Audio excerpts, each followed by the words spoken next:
ఈ రోజున మన ముఖ్య ధ్యానాంశము आज का अपना मुख्य ध्यानांश ద్వేషించే వారికి మేలు. द्वेष करने वालों का भलाई।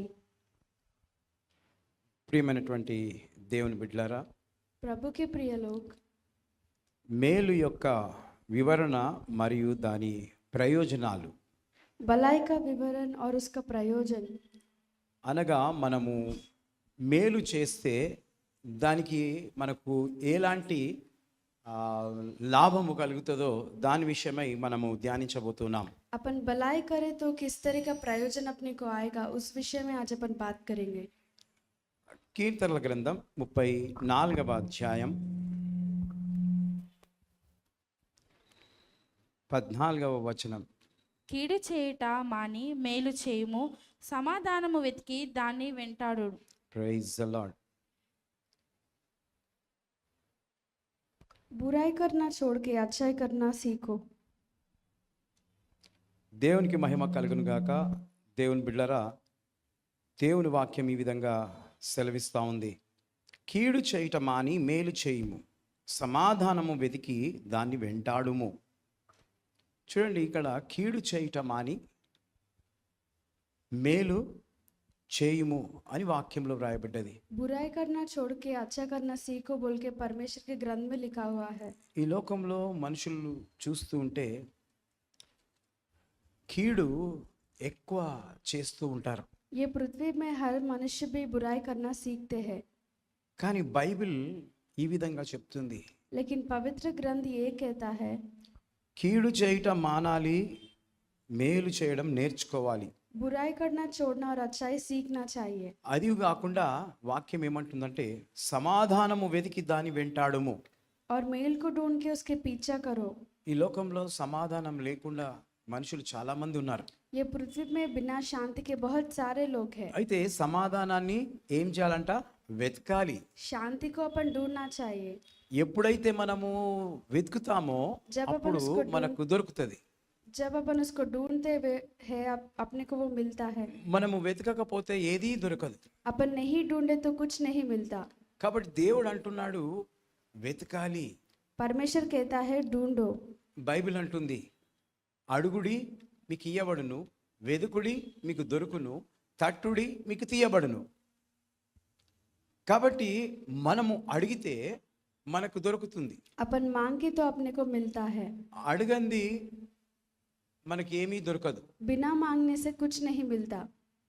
అమ్మను నాన్నను పిల్లలు అడుగుతూ ఉంటారు, माँ को पिता को बच्चे पूछते हैं ఏమన్నా కావాలి లేకపోతే స్కూల్ ఫీజు కట్టాలి అంటే మమ్మీ డాడీకి చెప్తారు.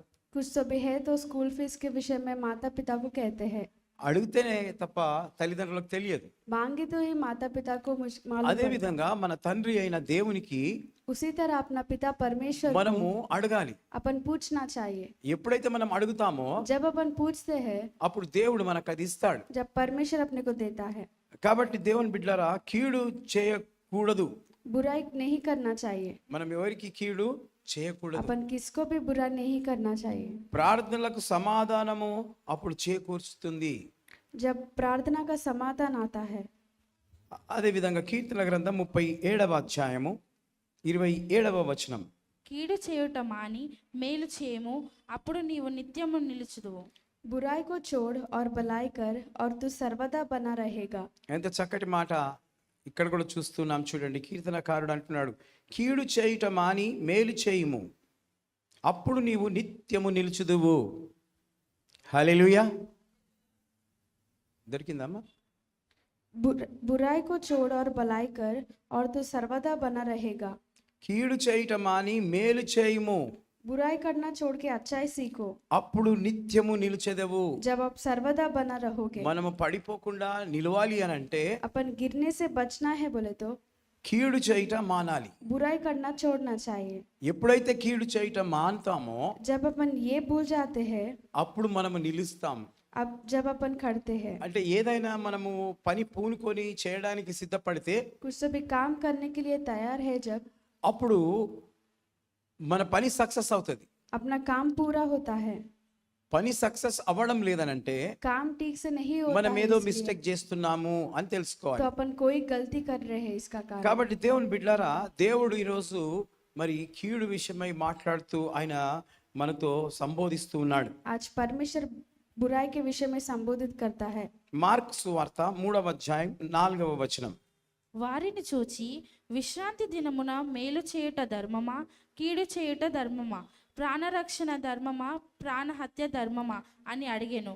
అందుకు వారు ఊరుకుండిరి. और उनसे कहा, क्या सबात के दिन भला करना अच्छी है या बुराई करना, प्राण को बचाना या मराना? पर वे चुप रहे। ఇక్కడ చూడండి ఎంత చక్కటి మాట దేవుడు మనకు తెలియజేస్తున్నాడో. వారిని చూచి విశ్రాంతి దినమున మేలు చేయుట ధర్మమా, కీడు చేయుట ధర్మమా, ప్రాణరక్షణ ధర్మమా, ప్రాణహత్య ధర్మమా అని అడిగాను. అందుకు వారు ఊరుకుండిరి. అనగా దేవుని బిడ్డలారా, ఇక్కడ సమాజ మందిరంలో యేసుక్రీస్తు ప్రభుల వారిని గమనిస్తూ ఉంటారు. समाज के भवन में यीशु मसीह को वो लोग ध्यान करते रहते हैं। ఏంటంటే क्या बोले तो పూర్వము యూదుల ఆచార ప్రకారము, पूर्व युद्ध के आचार के रीति कर, మోషే ధర్మశాస్త్ర ప్రకారము मोशे के धर्मशास्त्र के प्रकार, విశ్రాంతి దినం రోజున जब सबात के दिन ఎవ్వరు మేలు చేయొద్దు जो कोई कुछ भी अच्छा नहीं करना चाहिए। అనగా ఎవరైనా బాగలేకపోతే యేసు ప్రభు వారికి స్వస్థత వరం ఉంది గనక किसको तो भी ठीक नहीं है तो यीशु मसीह का उसका वर है, ఆయన ప్రార్థన చేస్తే బాగవుతారు. वो विनती करे तो ठीक हो जाते हैं। కానీ ధర్మశాస్త్ర ప్రకారము लेकिन धर्मशास्त्र के अनुसार విశ్రాంతి రోజున सबात के दिन స్వస్థత ప్రార్థన చేయకూడదు. स्वस्थता का विनती नहीं ఓన్లీ करना దేవుణ్ణి चाहिए, ఆరాధించాలే తప్ప. सिर्फ परमेश्वर की स्वस्थता आराधना చేయొద్దు. करना, लेकिन स्वस्थता कार्य नहीं करना। కానీ బైబిల్ ఏమంటున్నది? लेकिन बाइबल యేసు क्या ప్రభు कहता है? ఏమంటున్నాడనంటే, వారిని చూచి విశ్రాంతి దినమున మేలు చేయుట ధర్మమా, కీడు చేయుట ధర్మమా. అక్కడున్న ప్రజలతో అడుగుతూ ఉన్నాడు, కీడు చేయుట ధర్మమా, మేలు చేయుట ధర్మమా. क्या अच्छाई करना धर्म है या बुराई? అప్పుడు వాళ్ళు ఏమంటారండి? जब क्या कहते हैं लोग, మేలు చేయుట ధర్మము అని అంటారు. अच्छाई करना धर्म है कहते हैं। అయిన తర్వాత ప్రాణరక్షణ ధర్మమా, ప్రాణహత్య ధర్మమా. प्राण को बचाना या उसको मराना। కానీ అక్కడ ఉన్న వాళ్ళు ఏమంటారంటే ప్రాణరక్షణ ధర్మం అని प्राण అంటారు. प्राण की रक्षा करना धर्म అంటే है। ప్రాణాన్ని రక్షించడము మంచి పని. प्राण को रक्षण करना वो अच्छा काम है। కాబట్టి దేవునికి స్తోత్రం కలుగును గాక. అక్కడ యేసు ప్రభు వారు ఒక అద్భుతాన్ని చేస్తాడు. उधर यीशु मसीह एक अद्भुत कार्य करता है। చదవమ్మ దాని కింద 5వ వచనము. ఆయన వారి హృదయ కాఠిన్యమునకు దుఃఖపడి కోపముతో వారిని కలయ చూచి నీ చెయ్యి చాపుమని ఆ మనిషినితో చెప్పాను. వాడు తన చెయ్యి చాపగా అది బాగుపడెను. उसने उसके मन की कटिरोध और उदास होकर उनके क्रोध से चारों ओर देखा और उस मनुष्य को से कहा, अपना हाथ बढ़ा, और उसने बढ़ाया, उसका स्थान अच्छा हो गया। దేవునికి మహిమ కలుగును గాక. దేవుని బిడ్డలారా, అక్కడ ఏం జరుగుతుంది అద్భుతము అని అంటే, ఒక ఆయనది చెయ్యి బాగలేదు. उधर एक आदमी का हाथ ठीक नहीं था, ఆయన చర్చిలో వచ్చి కూర్చున్నాడు. वो भवन में आके बैठा। కూర్చోగానే యేసు ప్రభుల వారు యేసుక్రీస్తు నామమున నీ చెయ్యి చాపో అని చెప్పగానే ఆయన చెయ్యి బాగుపడింది. वो बैठते ही यीशु मसीह के नाम से वो चंगाई पाया है। హల్లెలూయా. ఎన్నో రోజుల నుంచి చెయ్యి పడిపోయి ఉన్నది ఆయనది. बहुत सारे दिन से वो हाथ गिर गया था, కానీ యేసు ప్రభు అన్నాడు నీ చెయ్యి చాపు. लेकिन यीशु मसीह कहा, आपका हाथ बढ़ाओ। ఎప్పుడైతే చెయ్యి తను చాపాడో जब वो हाथ को उसने ఆ बढ़ाया, పడిపోయిన చెయ్యి బాగైంది. वो హల్లెలూయా. गिर गया, सो हाथ ठीक हुआ। నిజమే దేవుని బిడ్డలారా, యేసు ప్రభుల వారు నిన్న నేడు నిరంతరము ఒకే రీతిగా ఉన్నాడు. परमेश्वर यीशु मसीह कल आज परसों एक ही है। ఆయన అప్పుడు స్వస్థత చేశాడు, ఇప్పుడు స్వస్థత చేస్తూనే ఉన్నాడు. वो जब कार्य किया और अभी भी कार्य करता है। ఎన్నో అద్భుతాలను దేవుడు చేస్తూనే ఉన్నాడు. बहुत सारे कार्य परमेश्वर करता है। ఇక్కడ వాళ్ళ సిద్ధాంతం ఏంటనంటే, इधर उन लोगों का सिद्धांत ये है कि విశ్రాంతి దినం అనగా ఆదివారం రోజున స్వస్థత చెయ్యొద్దు. रविवार के दिन कुछ काम नहीं करना। అయితే యేసు ప్రభు బాగు చేసినందుకు यीशु मसीह जो ठीक किया है, इसलिए యేసు ప్రభు మీద విరుద్ధంగా ఆలోచన చేస్తున్నారు. यीशु मसीह के विरुद्ध सोच सोचे है। పరిసయ్యులు, సుంకరులు వీళ్ళందరూ వ్యతిరేకిస్తూ ఉన్నారు. परिसई और सुंकरी सारे लोग भी विरुद्ध थे, విరోధముగా ఆలోచన చేస్తూ उसके ఉన్నారు. विरुद्ध सोचने लगे। కాబట్టి దేవునికి మహిమ కలుగును గాక. యేసు ప్రభు మాత్రము ఆయనకి ఇచ్చిన వరాన్ని పోగొట్టుకోకుండా వాడుతూ ఉన్నాడు. पर यीशु मसीह उस कवर को पकड़ के वो चला रहा था। కాబట్టి దేవుని బిడ్డలారా, ఆ స్వస్థతకు ప్రతిగా స్వస్థత చేకూరుస్తుంది. वो कार्य के प्रतिफल कार्य होता है। కాబట్టి స్వస్థతకు స్వస్థత చేకూర్చి స్వస్థత జరుగుతూ ఉంది. లూకాసు వార్త 6వ అధ్యాయం 9వ వచనం.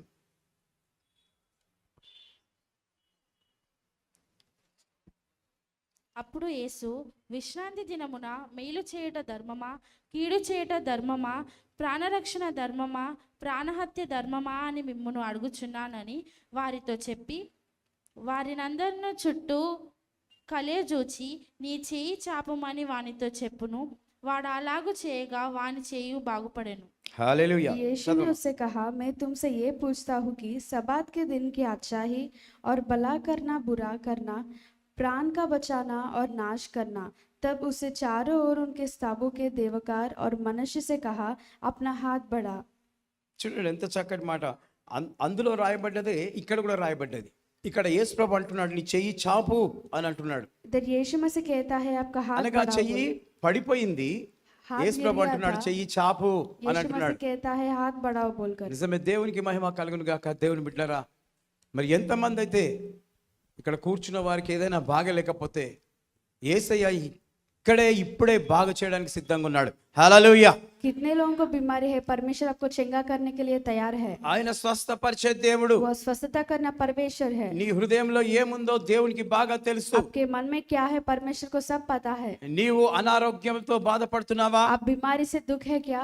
లేకపోతే నీ హార్ట్ ప్రాబ్లం లో బాధ ఉందా? आपके मन में कुछ तो बीमारी है क्या? డబ్బు కొరత ఉందా? पैसों का कुलत है क्या? దేవుడు అద్భుతాన్ని చేస్తాడు. परमेश्वर कार्य करता है। ఆయన ఆశ్చర్య కార్యాన్ని वो చేస్తాడు. आश्चर्य कार्य करता है। కాబట్టి దేవుని బిడ్డలారా, ఇక్కడ యేసు ప్రభుల వారు అద్భుతము చేస్తుంటే సద్దూకయ్యులు, పరిసయ్యులు వీళ్ళందరూ యేసు ప్రభుని చూస్తున్నారు. ఎప్పుడు ఆయనను నింద మోపుదామా, ఎప్పుడు ఆయనను మరి సంఘం దగ్గరికి ఈడ్చుకుని వెళ్దామా అని గమనిస్తూ ఉంటారు. तो यीशु मसीह कार्य करे जब परिचय और सुनकर सारे लोग भी परमेश्वर यीशु मसीह को ढूंढ रहे थे। కానీ యేసు ప్రభు మాత్రం దాచుకోకుండా మేలు చేయాలని చెప్పేసి మేలు చేశాడు. लेकिन परमेश्वर बिना चुप के सभी लोगों को अच्छाई करने लगा। ఎఫెసీయులకు రాసిన పత్రిక 4వ అధ్యాయం 29వ వచనం. వినువారికి మేలు కలుగునట్లు అవసరమును బట్టి క్షేమాభివృద్ధి కరమైన అనుకూలము వచనమై పలుకుడి గాని భాష అయినది ఏదైనాను మీ నోట రానియకుడి. कोई गंदी बात तुम्हारे मुंह से ना निकले, पर आवश्यकता के अनुसार वही निकले जो आदृत के लिए आत्मा हो, ताकि उससे सुनने वालों पर अनुग्रह रहे। వినువానికి మేలు కలుగునట్లు అవసరమును బట్టి క్షేమాభివృద్ధికరమైన ఆ కరచవచనమే పలుకుడి, కానీ దుర్భాష అయినను మీ నోట రానియకుడి. చూడండి, ఏం రావద్దంట మన నోట్లో? अपने मुंह में क्या नहीं आना चाहिए? దుర్భాష. गंदी बात। దుర్భాష రాకుండా జాగ్రత్తగా మన నోరును కాపాడుకోవాలని వాక్యం అంటుంది. बिना गंदी बात से अपने मुंह को छुपाना बोल के परमेश्वर का అంటే नियम రక్షణ లేని వారు, మారు మనసు లేని వారికి దుర్భాష వస్తుంది. बिना रक्षणा के लोगों को गंदी बात ही आता है, అంటే చెడ్డ మాటలు వస్తాయి. गालियां आते हैं। కానీ लेकिन ప్రభువుని నమ్మిన వారికి परमेश्वर को जान के ఆ बाद మాట రాకూడదు, वो वचन नहीं आना ఆ चाहिए। మాట రాకూడదు. वो वचन नहीं आना चाहिए। కాబట్టి ఆ భాష రాకపోతే ఏం జరుగుతుందట? మన నోట్లో చెడ్డ మాటలు రాకపోతే, క్షేమాభివృద్ధి కలుగజేసే మాటలు వస్తే ఆ వ్యక్తి మరి అభివృద్ధి పొందుతాడు. अपने मुंह में गंदी बात नहीं आए तो अपन अभिवृद्धि और చాలా మందికి అభివృద్ధి పొందాలన్న ఆశ కలిగి ఉంటారు. बहुत सारे लोग अभिवृद्धि पाने का आशा है। మా ఇంట్లో శుభకార్యం జరగాల అనుకుంటూ ఉంటారు. हमारे घर में अच्छा होना बोल के चाहते हैं। మా బిడ్డ పెళ్లి కావాలి అని అనుకుంటారు. मेरी बच्ची की शादी होना बोल के మా सोचते हैं। కొడుకు పెళ్లి కావాలి అని అనుకుంటూ ఉంటారు. मेरा लड़का का शादी होना बोल के सोचते हैं। కానీ క్షేమము కావాలి కదా, लेकिन क्षेम रहना ना, అభివృద్ధి కావాలి కదా. अभिवृद्धि चाहिए। రక్షింపబడ్డ కుటుంబము అదే విధంగా ఉంటే ఏం ప్రయోజనం? रक्षणा पाने वाली परिवार उस तरह है तो क्या लाभ? రక్షింపబడ్డ కుటుంబము అభివృద్ధి చెందాలి, रक्षणा पाए सो परिवार अभिवृद्धि आना चाहिए, అభివృద్ధి చెందాలి, క్షేమం చెందాలి. क्षेम और अभिवृद्धि पाना चाहिए। కాబట్టి డెవలప్ కావాలి. वो अधिक होना चाहिए। కాబట్టి దేవునికి స్తోత్రం. దేవుని మాటలు విని వాళ్ళు మేలు చేస్తేనే తప్ప వాళ్ళు పైకి రాలేరు. वो परमेश्वर के वचन को सुन के अच्छा करे तो ही वो लोग ऊपर आते हैं। అందుకే యోహాను సువార్త 5వ అధ్యాయము 29వ వచనం.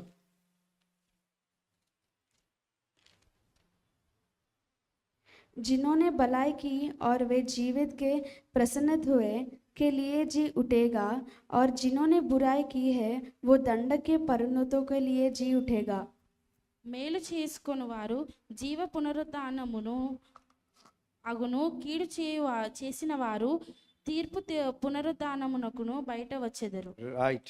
మేలు చేసిన వారు జీవ పునరుద్ధానమునకును, కీడు చేసిన వారు తీర్పు పునరుద్ధానమునకు బయటికి వచ్చెదరు. చూడండి ఎంత చక్కటి మాట దేవుడు మాట్లాడుతున్నాడు. ఏమని మాట్లాడుతున్నాడంటే మేలు చేసిన వారు జీవ పునరుద్ధానము అంటే మేలు ఎవరైతే చేస్తారో जो कोई भलाई करते हैं వాళ్ళు ఎక్కడికి ప్రవేశిస్తారట? वो लोग किधर प्रवेशित होते हैं? జీవ పునరుద్ధానంలోనికి ప్రవేశిస్తారు. वो जीवन के पुनरुद्धान पर स्थापित అంటే होते हैं। ఎల్ల కాలము జీవించే స్థలములో వాళ్ళు ప్రవేశిస్తారు. वो सदा सर्वदा जीवित रहने वाले जगह पे पहुंच जाते हैं। ఎవరు? कौन? మేలు చేసిన వారు. अच्छाई करने वाले। మేలు చేసిన వారు अच्छाई करने वाले వారు జీవ పునరుద్ధానంలోనికి ప్రవేశిస్తారు. वो जीवन का पुनरुद्धान में प्रवेशित होते हैं। కాబట్టి దేవునికి స్తోత్రం. దేవుని బిడ్డలారా, దేవుడు మరి కూసోమని అక్కడనే కూసోమను.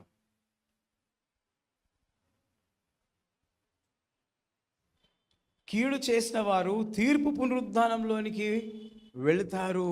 बुराई करने वाले वो निर्णय में स्थान में प्रवेशित ఎవరైతే होते हैं। కీడు చేస్తారో जो कोई बुराई करते हैं వాళ్లకు తీర్పు తీర్చబడుతుందట. वो लोगों को न्याय कर चुकाना पड़ेगा। ఎవరైతే మేలు చేస్తారో जो कोई अच्छा करते हैं వాళ్ళు ఆ తీర్పులో ఉండరు. वो न्याय स्थान में नहीं వాళ్ళు रहते। జీవ పునరుద్ధానంలోనికి వెళ్తారు. वो जीव के पुनरुद्धान में जाते हैं। హల్లెలూయా, హల్లెలూయా. దేవునికి స్తోత్రం కలుగును గాక. కాబట్టి ఇక్కడ కూర్చున్న వారు ఎవ్వరూ కూడా తీర్పు పునరుద్ధానంలోకి వెళ్ళకూడదు. इधर कोई भी वो स्थान पे नहीं जाना चाहिए। జీవ పునరుద్ధానంలోనికి వెళ్ళాలి. जीव के पुनरुद्धान में पहुंचना चाहिए। కాబట్టి దేవునికి స్తోత్రం. దేవుని వాక్యం ఈ విధంగా సెలవిస్తుంది. రోమీయులకు రాసిన పత్రిక 12వ అధ్యాయం 21వ వచనం. కీడు వలన జయింపబడక మేలు చేత కీడు జయించుము.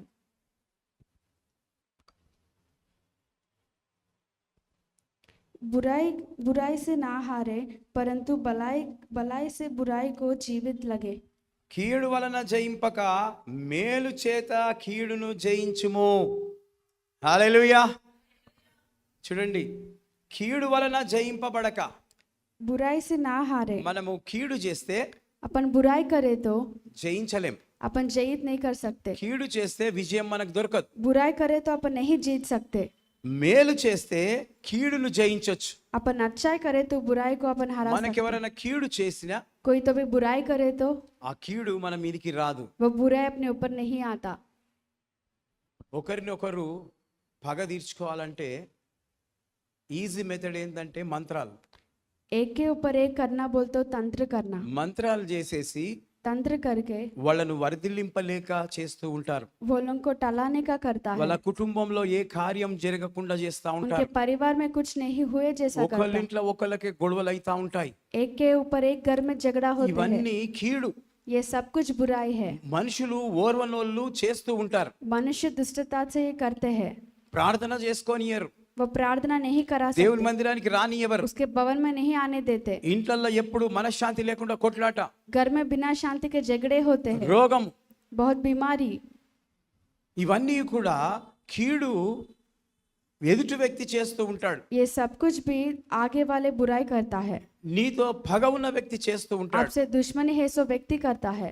నిన్న నాకు ఒకరు ఫోన్ చేసిండ్రు. परसों मुझे एक कॉल आया था। అన్నా నువ్వు ఇబ్రాహీంపట్నం రావాలన్నా. भैया आप इब्राहिमपट्टनम आना चाहिए।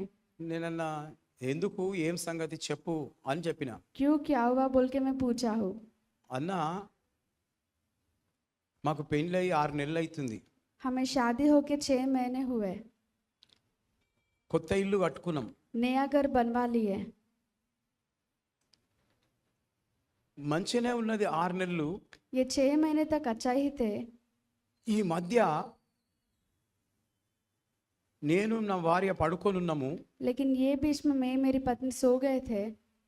నా భార్య మీదకి 2 చేతులు వచ్చినాయి. मेरे पत्नी के ऊपर 2 हाथ आए थे. ఆ ముఖమేమో నా భర్త ముఖమే. उसका मुंह मेरे पति का ही था. వచ్చి ఆ భార్యని ఇట్లా గొంతు బిసుకుతుందంట. वो आके उसके पत्नी का गला दबा रहा था.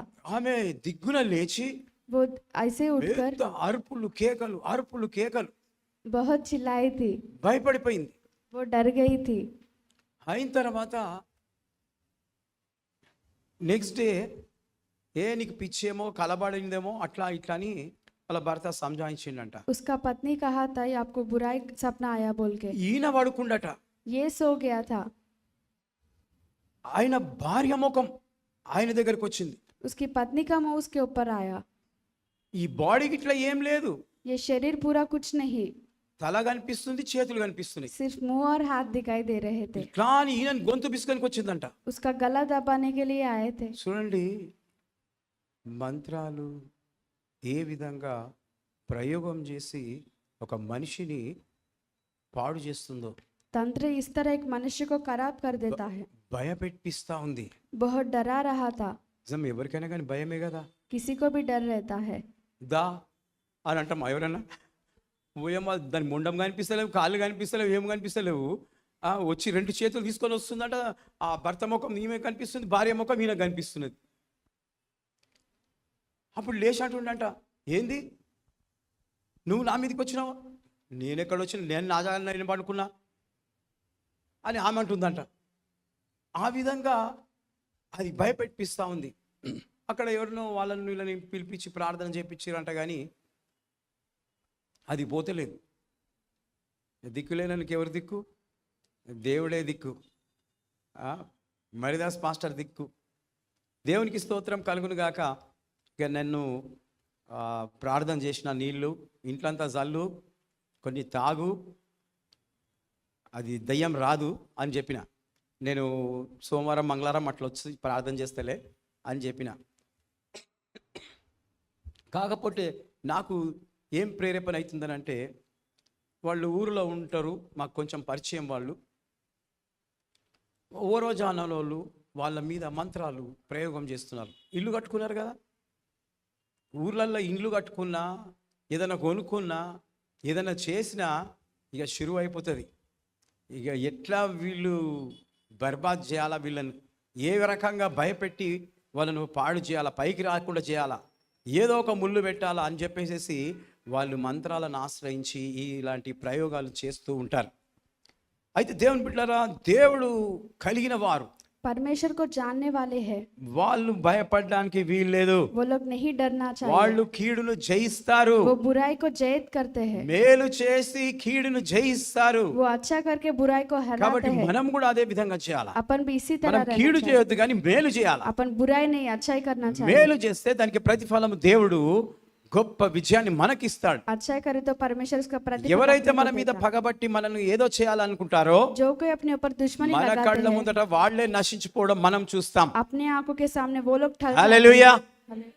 కాబట్టి దేవుని యొక్క శక్తి ద్వారా దేవుడు ఈ కార్యాన్ని చేయగలుగుతాడు. परमेश्वर की शक्ति के द्वारा ये सब कुछ करते हैं. అందుకే నేను అప్పుడప్పుడు అంటూ ఉంటాను, అప్పుడప్పుడు వాక్యంలో చెప్తుంటాను, మీరందరూ పరిశుద్ధాత్మ శక్తిని పొందండి. इसीलिए मैं कहता हूँ లోకంలో पवित्र आत्मा చెలరేగి पाओ. పనిచేస్తున్న దయ్యపు శక్తులను బంధించండి, ये पृथ्वी में మంత్ర सारे శక్తులను शैतान బంధించండి.